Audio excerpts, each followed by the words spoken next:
ഏറ്റവും പുണ്യവും പരിപാവനമായ ഒരു സ്ഥലത്ത് നിന്നാണ്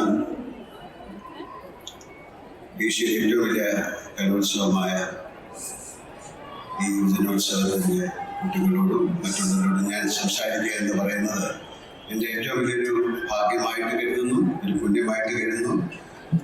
അതിന് ഇടവരുത്തി തന്ന വടക്കും നാഥനെ ഓർത്തുകൊണ്ട് അദ്ദേഹത്തെ സ്മരിച്ചുകൊണ്ട് ഞാൻ നിങ്ങളോട് സംസാരിക്കാൻ നമസ്കാരം.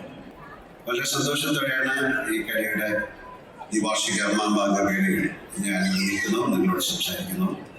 ബഹുമാനപ്പെട്ട മന്ത്രി പറഞ്ഞ പോലെ എന്ത് വേഷം ഇട്ടുകൊണ്ടാണ് വരുന്നത് ഒരു വലിയ ചർച്ചാ വിഷയമായിരുന്നു. അപ്പൊ എല്ലാവരെയും സന്തോഷിപ്പിക്കുന്ന രീതിയിൽ കഥ ധരിച്ചു, പിന്നെ കുട്ടികൾക്ക് വേണ്ടി കുറച്ച് വീശി.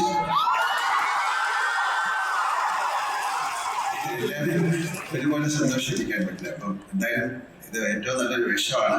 ഞാൻ കൈത്തറിക്ക് വേണ്ടിയിട്ട് ബ്രാൻഡ് അംബാസിഡർ അല്ല, ഗുഡ്വിൽ അംബാസിഡറായിട്ടൊക്കെ ചെയ്തിട്ടുള്ളത്. എനിക്കിഷ്ടപ്പെട്ട വേഷമാണ്. അപ്പം എൻ്റെ അടുത്ത് മന്ത്രി പറഞ്ഞു ഇങ്ങനെ തന്നെ വരണം. നന്ദി സർ.